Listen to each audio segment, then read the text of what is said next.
Ok, bonsoir tout le monde. Bienvenue encore à un plateau Gantouni. Donc là, je pense que nous sommes en présentation. Donc, on va regarder. Mais il faut présenter, s'il vous plaît, monsieur. Vas-y, mais présentation Oui, il présente, s'il vous plaît. Encore, c'est toujours Bouba USA. Nga foli bɛ mɔgɔ fɛn fɛn bɛ ka nager ni nouveau idéo ye an bɛna essayer k'an da don fɛn caman na maintenant bon an b'a essayer an hakilinata ye mun ye k'olu jaabi fɛnɛ quoi. Ok, très bien. Donc là, on a folie bébé, fait en l'air. Donc là, on a bi baou na bolimunga, oui Mali yɛrɛ. An bɛna kuma Mali de kan, an ka thème bɛ Mali de kan, économiquement, minnu bɛ se ka vie cogo min na, Mali situation bɛ cogo min na, Mali système bɛ cogo min na, an bɛna kuma o de kan Bouba, n'Ala sɔnna. Ok, donc du coup, Bouba, an ka question fɔlɔ-fɔlɔ, o ye e yɛrɛ de ye fɔlɔ concernant toi-même. Donc, e ka enfance, depuis le début, fo ka na se bi ma, i ye enfance min kɛ Afrique kɔnɔna, Mali kɔnɔna avant k'i taa extérieur la, i ye leçon de vie jumɛn sɔrɔ a kɔnɔna na, i ye succès jumɛn sɔrɔ a kɔnɔ, i ye inspiration jumɛn sɔrɔ a kɔnɔ, i ye erreur jumɛn ye a kɔnɔ i ka denmisɛnninya la avant que i bɛ bɔ Mali la ka taa tunga la. Bon, ça c'est une bonne question, Kader. Oui. Mais si on va essayer de te répondre le plus meilleur que je peux parce que ne bɔra no a sɔrɔ n tɛ ko kalama quoi. Ni ko n tɛ ko kalama n tɛ 10 ans kɔnɔna la quoi. N bɔlen Mali la quoi. Mais maintenant dans l'expérience que moi j'ai eue au Mali à ce moment quand j'étais jeune, fɛn kun bɛ yen nɔ quoi. Éducation mun kun bɛ yen nɔ à ce moment c'est i kana fili yɛrɛ ma quoi. Tu vois non baara fɛnɛ kun bɛ yen nɔ. Je me rappelle très bien ni ne kun ye ko kɛ n'a kun ma maman kun minɛ ou bien pour que a ka n pini n ka punition kun ye ka taa village de la n mɔkɛ ka yɔrɔ la Bango sɛnɛ la quoi. Ok. So donc ne yɛrɛ sɛnɛ nana diya ne ye de nature. Ok. À cause de mon grand-père parce que c'était quelqu'un qui était un bosseur. Ok. Avec celui qui a voulu, c'était un ancien commandant quoi. Ok. A kun ka kalan cɛkɔrɔba mun kun don cɛ ni kun salen don dɔrɔn i kun tɛ se ka Oui. vivre ale kɛrɛfɛ quoi. So donc lui m'a beaucoup appris comment travailler. Ok. Mais en même temps de ne jamais oublier d'où je viens. Ouais. Tu vois non Oui. bon hakili tor'o de la avant d'aller aux États-Unis. So toujours je me suis dit un jour je dois retourner dans mon propre pays quoi. Donc vous pensez que l'éducation minnu kun bɛ di denw ma fɔlɔ ani an bɛ wagati min na sisan a éducation a différence ba b'u ni ɲɔgɔn cɛ ou soit a bɛɛ ye kelen ye. Bon i b'a dɔn éducation ye fɛn fila de ye. Du kɔnɔna dɔrɔn tɛ quoi. Éducation dɔ fɛnɛ kɛnɛmana ni a b'a fɔ mun ma peut-être grain ou bien i ni mɔgɔ minnu i teri minnu kɛnɛma mɔgɔ minnu i ni mɔgɔ minnu bɛ jɛ ka tulonkɛ kɛ kɛnɛma.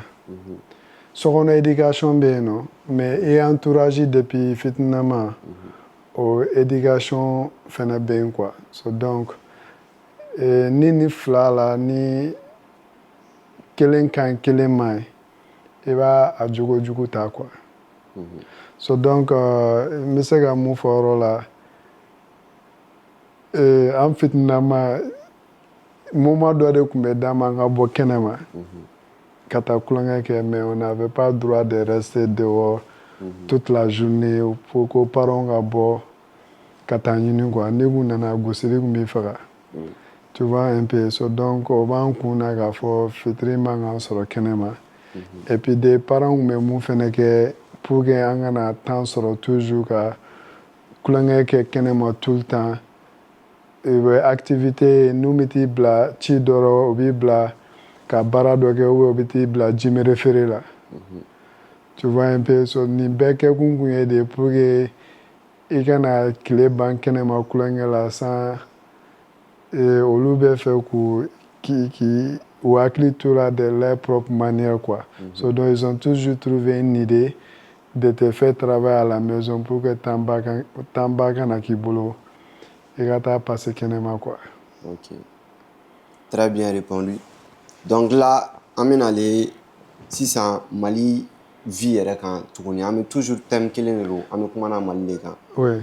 Donc an bɛ fɛ k'a dɔn comment est-ce que mɔgɔ bɛ se ka comment vivre au Mali économiquement. Mɔgɔ bɛ se ka vie yan cogo di économiquement surtout sur les plans commerce fitinin ninnu ou soit i y'a daminɛ de zéro ou soit i y'a daminɛ i ma école kɛ mais compétence dɔ b'i la tel que i bɛ se ka menuisier kɛ i bɛ se ka mécanicien kɛ o baara fitinin ninnu. An ka taa dɔɔnin sinon nin ye question baden dɛ mais n b'a essayer de te répondre à mon propre n ye minnu tɔmɔ la quoi. Vas-y. Bon Bamakɔ bi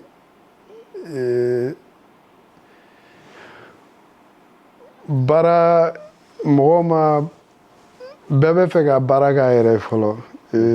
Ça c'est bien mais en même temps il y a un grand problème parce que kɛnyɛrɛye ka ɲi mais deux fois an ka kɛ ne de baara projet dɔ bɛ ne bolo i b'a sɔrɔ o projet ɲɔgɔn bɛ e bolo tu vois non.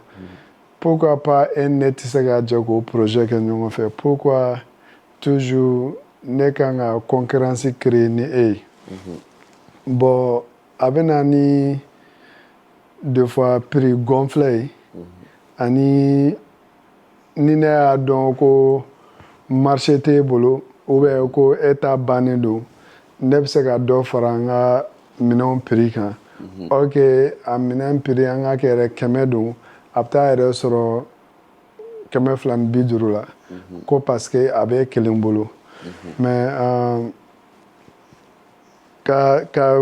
commerce ka se ka baara k'i yɛrɛ ye je pense que c'est important mais bɛɛ fɛnɛ ma dans au kama quoi. Dɔw bɛ yen ils sont bien de les aider guider quoi.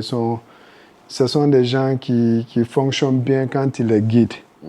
Il y a des gens qui sont indépendants qui n'aiment pas être guidés.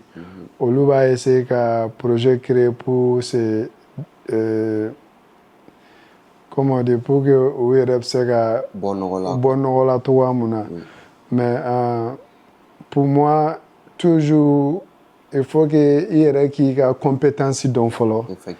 Ni i yɛrɛ ka compétence dɔn ko i bɛ se ka projet fitinin dɔ dayɛlɛ tel que atelier ou pas.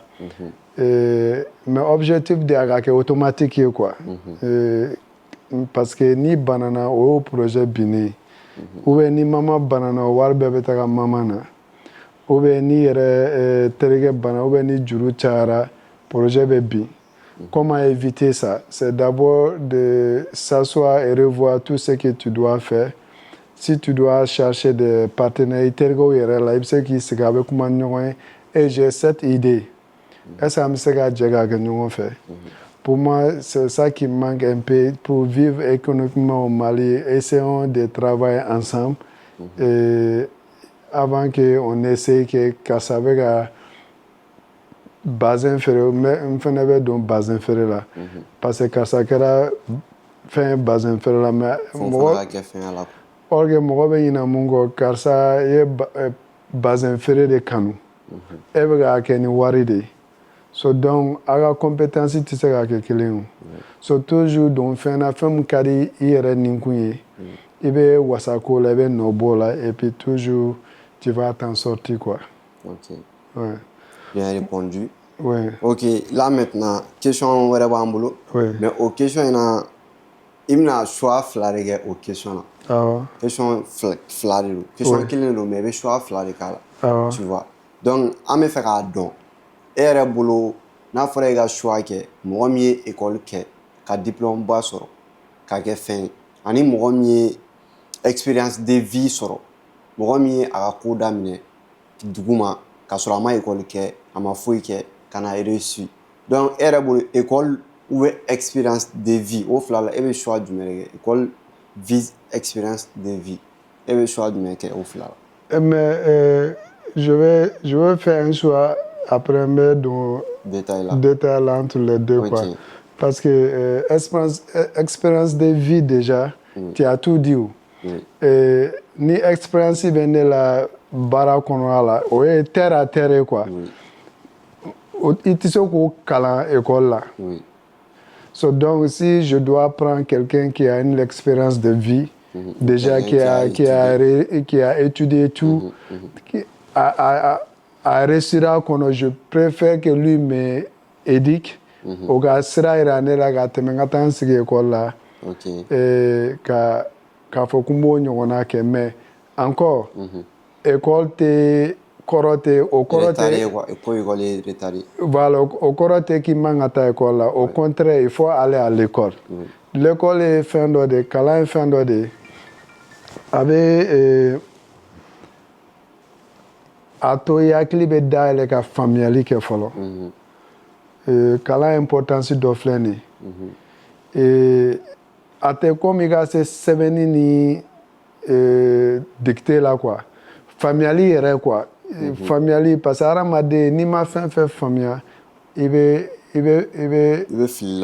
fili la ou soit i t'a dɔn i bɛ mun kɛ quoi bon école b'a to i ka faamuyali niveau bɛ yɛlɛ o ye kelen école fɛnɛ b'a to bi bi in na sɛbɛnni ni an bɛ technologie ni fɛn minnu bɛ ka évoluer a b'a to i b'a faamuya joona bon ka tila fɛnɛ bi baara foyi tɛ ka kɛ ni papier t'a la pour que mɔgɔ kana papier ta k'a d'i ma e tɛ papier mun faamuya e k'o signer o tigi ka taa ne ye tribunal la k'a fɔ ko nin y'i bolonɔ ye ka tila k'i jalaki i yɛrɛ jo kan mais c'est à cause de i ma papier kalan i m'a faamuya i y'a fait école nafa dɔ filɛ nin ye et puis ça permet aussi ka problème caman résolu école nafa o dɔ ye so donc c'est important mɔgɔ fɛn fɛn k'i bɛ se ka taga école la moi je vous encourage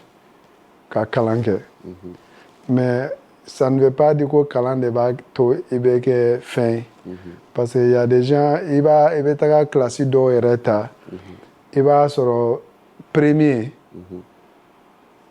o tɛ fɛn na bi dernier bɛɛ kun bɛ ka yɛlɛ mun na il est le plus riche mais des fois fɛnɛ i bɛ taga sɔrɔ premier il est le plus riche dernier fɛnɛ bɛ ka débrouiller so donc mais encore ça dépend de chaque individuel i dusukun ani l'espoir ani i yɛrɛ bɛ fɛ k'a kɛ fɛn min ye n'i b'o dɔn i yɛrɛ la a ka ca Ala fɛ i bɛ se ka nɔ bɔ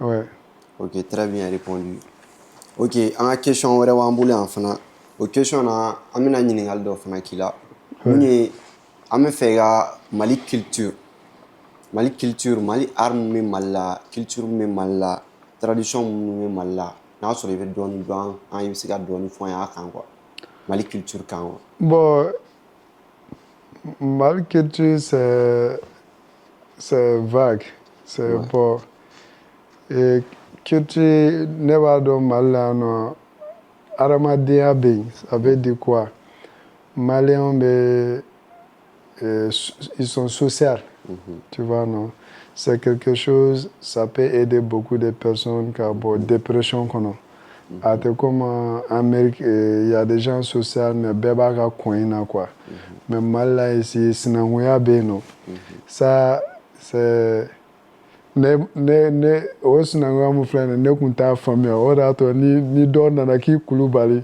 ne b'a fɔ awɔ i yɛrɛ kulubali ne t'a ɲini ka dɔn e ye jamu jumɛn ne ye jamu jumɛn n'a ye ne wele jamu mun na ne b'o laminɛ ne b'a bɛɛ laminɛ pour que on advance quoi mais voilà l'avantage du Mali ça fait que a bɛ fɛn caman tɛmɛ mɔgɔ kan tu vois non bon c'est comme si bɛn kelenya voilà mais c'est ça un peu Mali culture c'est vague mais c'est un pays vraiment si tu veux apprendre des cultures c'est l'un des pays je recommande que mɔgɔ Ok. à visiter au Kama, quoi. Ok. Oui. Merci. Mais maintenant, c'est un autre sur an bɛ fɛ ka question wɛrɛ poser o question bɛ tɛngu mun na an sisan denmisɛnnin minnu bɛ furu kɔnɔna la donc ani fɔlɔ mɔgɔw olu kun ka furu cogoya ani sisan denmisɛnninw ka furu cogoya bɛ cogo di différence ni yɛlɛma mun b'u ni ɲɔgɔn cɛ ani n'a sɔrɔ i bɛ se ka conseil mun di sisan jeunes minnu ma minnu bɛ mariage kɔnɔna na. Mais kare ne tɛ fɔlɔ bi dɔn mais n bɛ se ka hakilinata di mais. Non. Ok, juste an mago bɛ hakilina de la. Voilà, mais c'est pas parce que ko i tɛ fɔlɔmɔgɔ mais i ni cɛkɔrɔba ye baro kɛ i ka dɔɔni dɔn cɛkɔrɔba ko kɔnɔ fana quoi. Donc an bɛ ok, d'accord. Bon, moi-même, disons que je me sais par rapport à l'expérience de mon mariage, mariage kɔnɔna c'est quoi le plus difficile ani fɔlɔ furu bɛ togoya mun na ani bi furu kɛra temps t'an bolo quoi. Ça veut dire ni problème fitinin a bɛ se ka kɛ koba ye. Mɔgɔ si t'a dɔn ko i kan ka segin kɔ ni mɔgɔ jɛna furu la a tigi kɛra i dɔ ye quoi. Kana dusu bila o ɲɛ quoi. Tu comprends un peu. Ko gɛlɛyara togo o togo n'an ma kuma a kan a tɔ bɛ aggraver ka taa fɛ de. Parce que je vois que bibi au Mali ou bien minnu yɛrɛ ni minnu bɛ baro kɛ u ka situation kan c'est comme des fois datigɛna bɛ muso ni cɛ cɛ quoi. Bon ni datigɛna donna i ni i kanuɲɔgɔn cɛ ni e ma kɛ cɛ i mi mɔgɔ ye mɔgɔ mun bɛ muɲu ka sabali i bɛ funu i bɛ dusu ta bon ni dusu tara i bɛ ko kɛbali kɛ quoi. Gosili bɛ se ka k'o la fo a bɛ se ka kasara bɛ n'o la. Tu peux être violent aussi même pas avec la muso fɛnɛ. Bon pour moi a ye sigi fɛn fɛn ni an ma kuma a kan a tɛ se ka résoudre. Bon en même temps u ka dɔ bi génération u ka dɔ b'u dusu la. C'est pas parce que ko mɔgɔ caman bɛ i furulen don ko mais toujours k'i cɛ ka ɲi ko ni cɛ ye ko dɔ k'i la k'i bɛ se k'i ka minɛn ta ka taga. Cɛ fɛnɛ ka côté la c'est pas parce que ko wari b'i kun k'i bɛ muso maltraiter togoya dɔ la n'i y'a furu parce que a diyara i ye de. Tu vois non mais n'a kɔni kɛra furu kɔni ye il faut que a ka solution sɔrɔ ka a bolo di ɲɔgɔn ma furu ka sabati sinon dusu bɛ se k'o furu tiɲɛ. Bon fɔlɔ t'a la n bɛ mun dɔn ni dutigi ko mun o de don quoi. Un point un trait. Bon bibi n'an ka génération na on est en train de changer ça ka yira les femmes aussi ils ont des droits à parler quoi.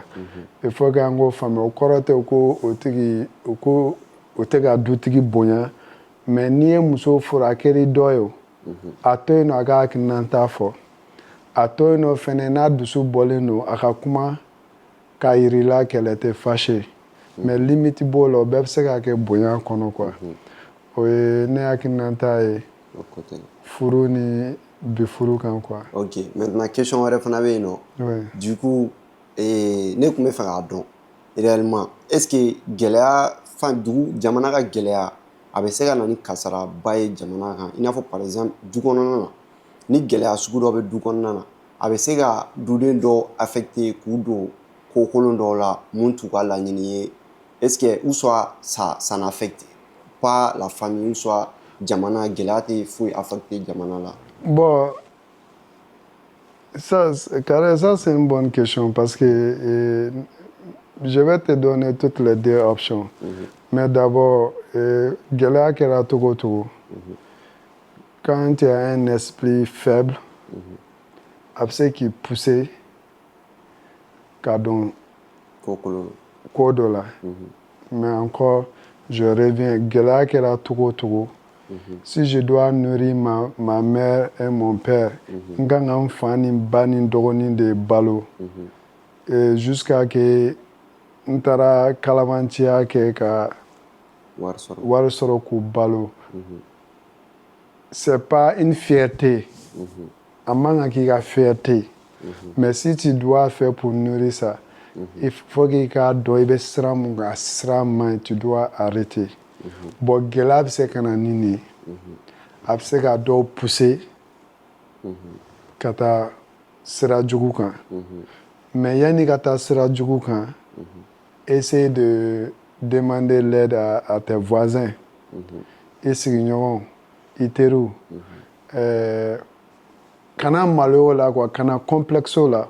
O bɛɛ ka wusa i ka taa dɔ ta suɲɛ ko parce que gɛlɛya fanga bonyana n bɛ taga bi dɔ kan ka dɔ balo.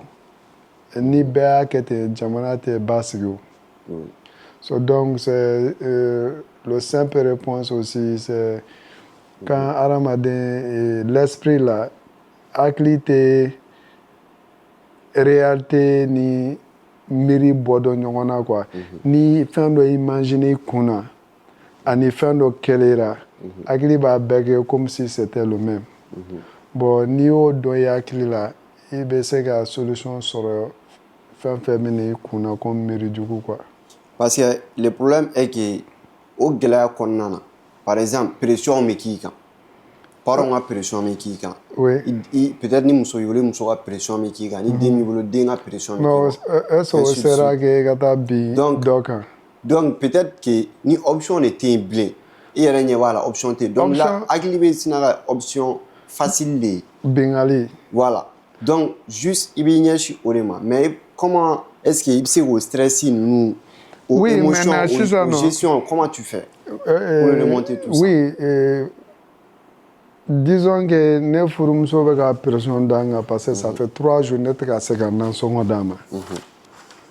Mais n'ale y'a dɔn si c'est réellement ma femme a bɛ ne dɔn qui je suis n'a y'a ye n tɛ ka se ka nasɔngɔ di ça veut dire n tɛ k'a sɔrɔ de mais ni ale ma faamuyali kɛ a k'a bolo di ne ma k'a yira ne la que ça va aller fo ale bɛ ka continuer ka ne pousser ne ye fugari de ye ne tɛ cɛ ye ne filan bɛɛ bɛ ka nin kɛ u musow ye ne tɛ ka se ka nin k'a ye à ce moment o tɛ ne nin ye o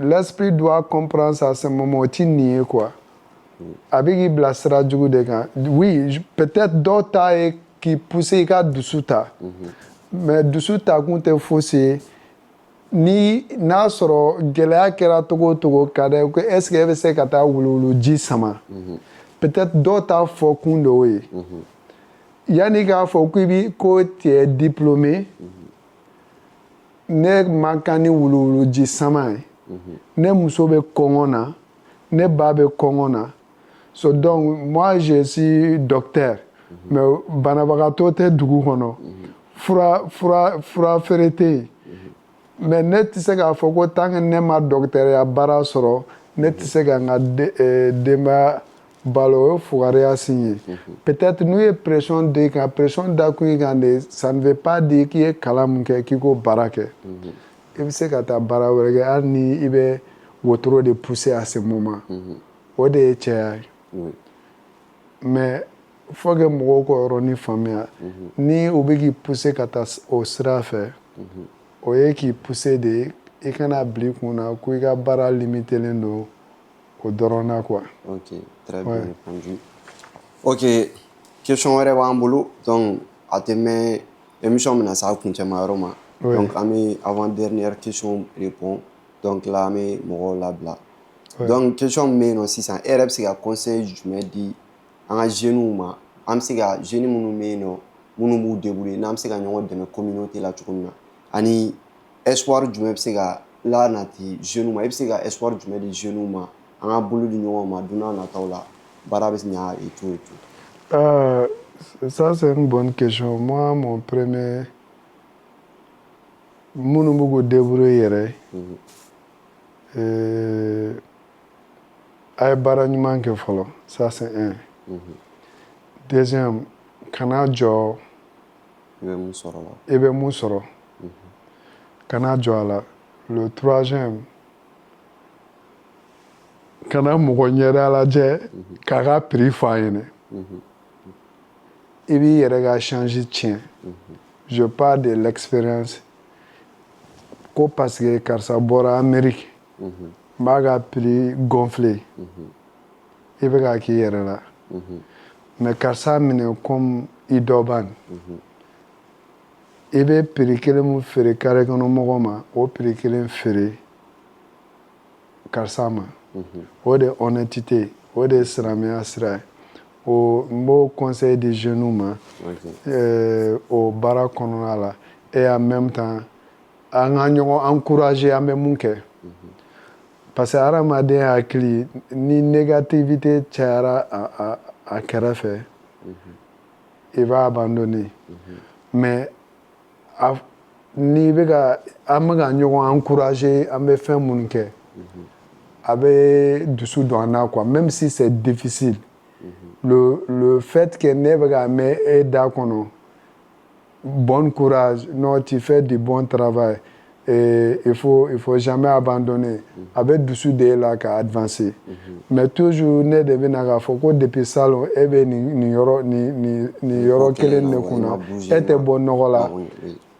o ye lagosi ye quoi so donc c'est décourageant quoi essayons d'être an ka ɲɔgɔn motiver toujours n'an ye mun ye mun na an ka dɛmɛ k'a fɔ n'o de ka d'an nin kun ye a ka se ka ɲɛ sɔrɔ la bon américains sera ka an dan o yɔrɔ la américain bon an tɛna don o détail la parce que an ka sujet wɛrɛ bɛ yen nɔ an kan ka débat wɛrɛ kɛ Amérique système yɛrɛ kan réellement donc je n'aimerais pas k'i ka don détail la nin yɔrɔ la d'accord y a pas de souci donc là ni hakilina laban min b'i bolo k'a lase bɛɛ ma i bɛ se k'o lase ani folikan laban min b'i bolo k'a lase mɔgɔw ma.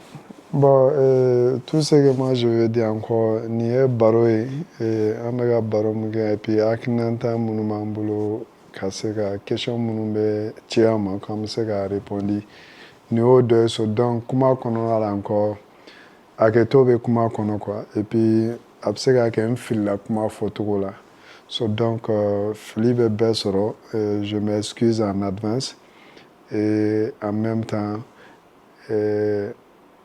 a y'a abonné fɛn caman bɛ yen nɔ an bɛna kuma kan réalité kan ani idée du travail ni fɛn ninnu an bɛna essayer ka an hakilinata di mɔgɔ caman ma avec les jeunesses. Ok, merci bien. Merci.